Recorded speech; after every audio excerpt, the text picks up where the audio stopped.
Accounting equation को balance sheet equation भी कहा जाता है और इसे डबल एंट्री सिस्टम की बुनियाद भी समझा जाता है। बेसिकली अकाउंटिंग इक्वेशन की मदद से बिजनेस चेक कर सकता है कि उसके एसेट्स, लायबिलिटीज और इक्विटी के बराबर हैं या नहीं। अब ये बराबर क्यों होते हैं ये तो सॉल्व करते हुए पता लगेगा। ये 10 ट्रांजेक्शन देख लें और अकाउंटिंग इक्वेशन की प्रॉब्लम खत्म। Bye bye, tata, goodbye, गया। डिस्क्लेमर दे दूं, इस वीडियो में अगर मैं गुड्स की एग्जांपल दे रहा हूं तो बाकी एसेट्स के लिए भी सेम चीज अप्लाई होगी और इसी तरह एक्सपेंस, रेवेन्यू और लायबिलिटीज वगैरह भी। वैसे अकाउंटिंग इक्वेशन को एसेट्स, लायबिलिटीज और इक्विटी फाइंड आउट करने के लिए भी इस्तेमाल किया जाता है। इसके लिए आपको सिर्फ फॉर्मूले को अरेंज करना है। ओके, स्टार्ट करते हैं। Transaction number 1, invested cash of ₹10,000। हमने 10,000 रुपए कैश अपने बिजनेस में इन्वेस्ट किया है। अब कैश एसेट है तो 10,000 रुपए एसेट्स इंक्रीज हो जाएंगे। लायबिलिटीज ट्रांजेक्शन में कोई है नहीं और जो 10,000 रुपए हमने इन्वेस्ट किए हैं ये हमारी इक्विटी है तो इसको इक्विटी वाले कॉलम में ऐड कर लेंगे। तो हो रहा है ना, assets is equal to liabilities plus equity. Transaction number 2, purchase goods of ₹50,000 on cash.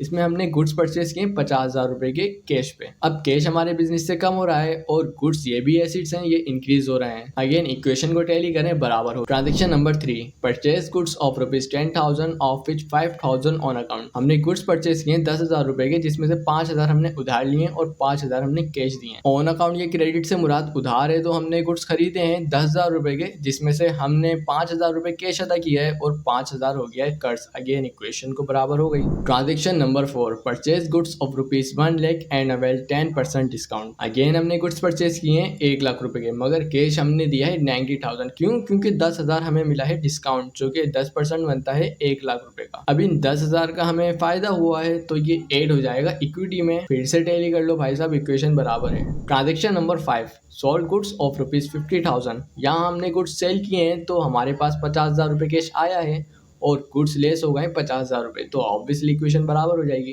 Transaction number 6, sold goods of ₹10,000 of which 5,000 on credit. हमने यहाँ पे गुड्स सेल किए 10,000 रुपए के, जिसमें से 5,000 हमने उधार बेचे हैं और 5,000 हमने लिया है कैश। गुड्स हमने सेल किए हैं 10,000 रुपए के, तो ये लेस हो जाएंगे। 5,000 जो हमने कैश लिया है ये ऐड हो जाएगा और 5,000 जो हमें बाद में लेना है ये रिसीवेबल होता है, ये भी ऐड हो जाएगा, एसेट होता है। अगेन बराबर हो रही है ना equation. Transaction number 7, sold goods of ₹10,000 with 10% discount. यहाँ हमने अगेन 10,000 रुपए के गुड्स सेल किए हैं तो लेस हो जाएंगे और डिस्काउंट इस दफा हमने दिया है तो नुकसान है, इसलिए लेस हो जाएंगे इक्विटी से 1,000 रुपए, जो कि बनता है 10% ऑफ 10,000। अगेन टैली करके आगे चलते हैं। Transaction number 8, paid salary is 10,000। अब देखो, सैलरी पे करना एक्सपेंस है। अकाउंटिंग के 5 हेड समझा चुका हूँ, वीडियो के एंड में स्क्रीन पे टैप करके समझ लेना। यहाँ ये समझो, एक्सपेंस जब भी इंक्रीज होता है तो उसको लेस कर देते हैं इक्विटी से। तो यहाँ पे 10,000 रुपए हमने सैलरी पे की तो ये लेस हो जाएगा इक्विटी से, और 10,000 रुपए क्योंकि कैश दिया है तो ये लेस हो जाएगा कैश। तो इक्वेशन हो रही है ना बराबर। Transaction number 9, receive commission income 50,000। Simple से रूल है, हमें इनकम वसूल हुई है तो इनकम जब भी मिलती है हम उसको इक्विटी में ऐड कर लेते हैं, क्योंकि फायदे वाली चीज है और हमें जाहिर सी बात है कैश मिला है तो उसको कैश वाले कॉलम में भी ऐड कर लेंगे। अब टैली कर लो इक्वेशन को। Transaction number 10, withdraw cash of ₹10,000 for personal use. अब ओनर ने बिजनेस से 10,000 रुपए निकाले हैं और घर ले गया है तो कैश 10,000 रुपए